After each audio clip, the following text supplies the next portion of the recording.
Student कैसे हैं आप लोग। आप समस्त छात्र एवं छात्राओं को वैदिक मैथ में स्वागत है। प्यारे बच्चों, इससे पहले हमने पार्ट 6 में फिजिक्स के बारे में जानकारी दिया था। आज मैं पार्ट 7 में केमिस्ट्री के बारे में जानकारी दे रहा हूँ। प्रत्येक पहले हम लोग फिजिक्स को पढ़ा, केमिस्ट्री की, उसके बाद मैं बायोलॉजी की जानकारी दे करके उसके बाद प्रॉपर एक सब्जेक्ट 11th 12th फिजिक्स को लेकर चलूंगा और 9th 10th में हम लोग फिजिक्स और केमिस्ट्री को लेकर चलूंगा। तो हम लोग केमिस्ट्री के बारे में आज जानने का प्रयास करते हैं पार्ट 7 में, केमिस्ट्री।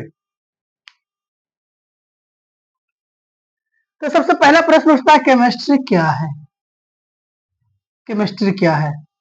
तो फिर वही बात, केमिस्ट्री क्या है तो क्या को जानने के लिए हमें क्या करना पड़ेगा, इस वर्ड के बारे में हमें जानकारी प्राप्त करना होगा कि केमिस्ट्री शब्द कहाँ से आया। हालांकि इससे कुछ फैक्ट मिलेगा, लेकिन मूल फैक्ट क्या है उस पर हम लोग चलेंगे। तो सबसे पहला फैक्ट है केमिस्ट्री की उत्पत्ति। पहला फैक्ट क्या है? केमिस्ट्री की उत्पत्ति। तो केमिस्ट्री की उत्पत्ति जो है वो कीमिया वर्ड से हुआ है। कीमिया वर्ड से हुआ है और ये जो वर्ड है मिस्र के प्राचीन शब्द है।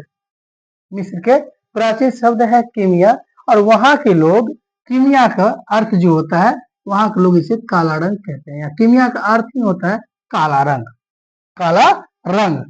अर्थात मिस्र के लोग काली मिट्टी को केमी के नाम से जानते हैं। ऑब्जेक्टिव में पूछ दिया जाएगा कि मिस्र के लोग काली मिट्टी को किस नाम से जानते हैं? केमी के नाम से। और उसके बाद एक मस्ट क्वेश्चन बनता है कि प्रारंभ में रसायन विज्ञान के अध्ययन को, उस टाइम की बात हो रहा है, प्रारंभ में रसायन विज्ञान के अध्ययन को केमिटेकिंग केमिटेकिंग कहा जाता था प्रारंभ में।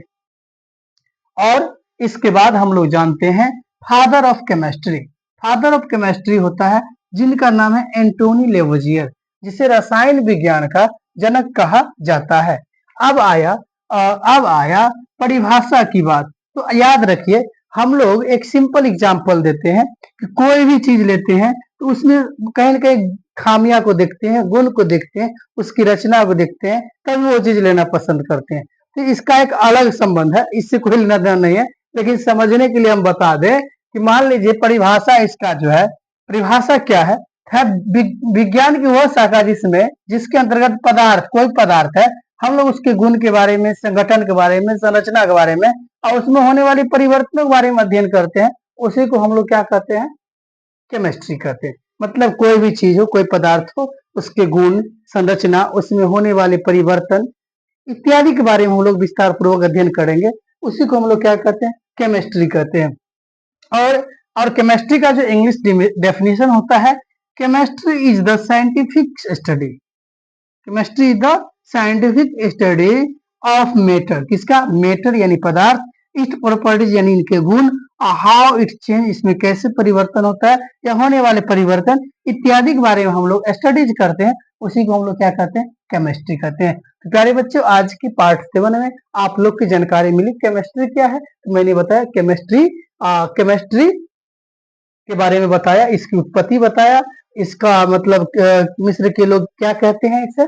उसके बाद प्रारंभ में जो केमिस्ट्री का अध्ययन किया जाता था उसे क्या कहते हैं। उसके बाद केमिस्ट्री का जनक कौन है? एंटोनी लेवोजियर है। और हमने केमिस्ट्री के अलग अलग दो परिभाषाएं, एक हिंदी में और एक इंग्लिश में बताया। प्यारे बच्चों, कम से कम आपको हर एक सब्जेक्ट के बारे में कुछ न कुछ जानना जरूरी होता है।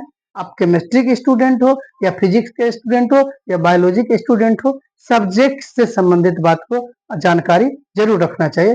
प्यारे बच्चों, आज की क्लास को यहीं पर समाप्त करते हैं। धन्यवाद।